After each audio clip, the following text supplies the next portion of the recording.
Hi again. I am so excited because we've been getting some really fantastic suggestions of things to do in our episodes.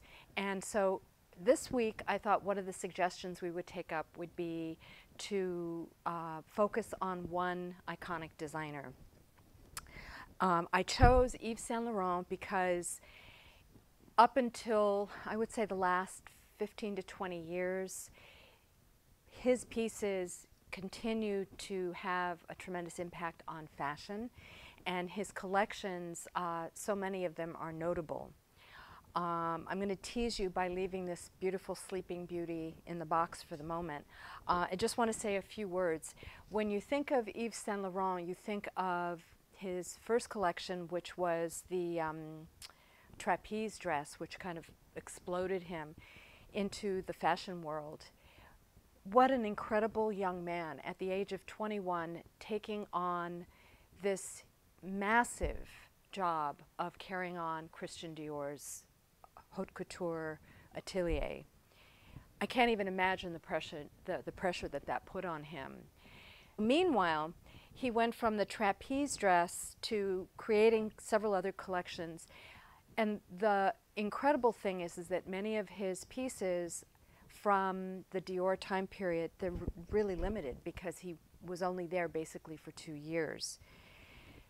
So I thought what we would show you today are 3 pieces from Christian Dior during Yves Saint Laurent's tenure.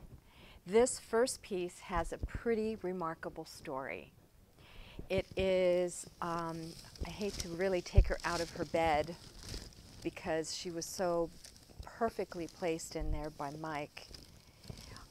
It is this wonderful pot de soie satin jacket with this, it's not really a spaghetti strap, but it's this fabulous dress where the label states autumn-winter 1959 with the number, and the construction on this thing is remarkable. One of the other things people have asked me is, where do I get these pieces? A good majority of what I get at auction, and I'm pretty competitive when it comes to getting what I want. This piece and another one came from an extremely unusual set of circumstances. There was a theater company that was the recipient of, a lot of theater companies get things donated by people that live in their area. So Jeannie Magnan, who is the wife of one of the Magnans, Bay Area store, donated a whole bunch of things to a local theater group. And sadly, one year there was a storm where a tremendous amount of rain, I think, caused the roof of the storage area where these costumes, and I'll call them costumes in quotes, were stored, and the roof caved in. So what the theater company did was they hired a dumpster, and they threw everything that got wet and damaged into the dumpster. I'm not making this up. So as luck would have it, this woman that I know who's a costumer went and asked the theater company would it be okay with them if she rummaged through what was in the dumpster and pulled out pieces that she thought still had life in them. And she pulled out several pieces of Christian Dior Haute Couture. This is one of them. And remarkably, there's very little damage from the dumpster and from like the tar and construction elements from the building. But I mean, when I say this story, I think you're not going to believe me, but it's true. So, okay, so this cocktail dress, which has layers, which is very typical of any couture piece. The corselet, which is built in with all the couture finishing, and you'll see a little bit of soiling, but I mean, really, considering this poor journey that this dress has been on, it's in incredible condition. So we'll leave this at that for the moment. Oh, and I'll also say one of the things I like to do is I like to look at the hem, because that gives me an indication of whether or not the garment has been altered. In this case, I would say I don't believe it has, because there's no line which delineates the original hem. Also, you can tell if a person has gained weight or lost weight if you look at the seams to see if there are any additional stitches, and you look underneath to see if there's any additional kind of ghost of stitching. You'll know if a piece has been altered. Why is that important? Because if you're buying a piece as a collectible, which I would say this is not something that I would ever consider wearing, because it's made by a master and it's haute couture. You don't want to buy pieces that have been tampered with. It's kind of like if you think of a beautiful piece of art that Picasso made, if you're not quite fond of the blue that's in that painting and you decide to paint over it, you've completely destroyed the value. So it's similar with couture pieces. You don't want to play with them. If you're buying it as a wearable and it's been played with, no problem. But I would say if it's in good condition, then leave it alone. So after this incredible story of how I acquired the ivory ensemble, I just wanted to share with you the second piece, which was also rescued from the dumpster. It's from the same period. It's this incredible superfine file. And what I love about this is it still maintains showing the female form, but it has a lot of different details, like this is kind of a panier, which makes the hip seem a little bit larger, which accents a woman's waist even more.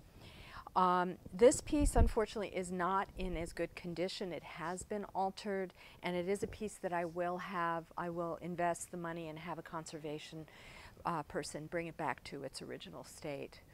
You can see on the inside that things have been done to it, but I'm pretty confident that we can bring it back to its former glory.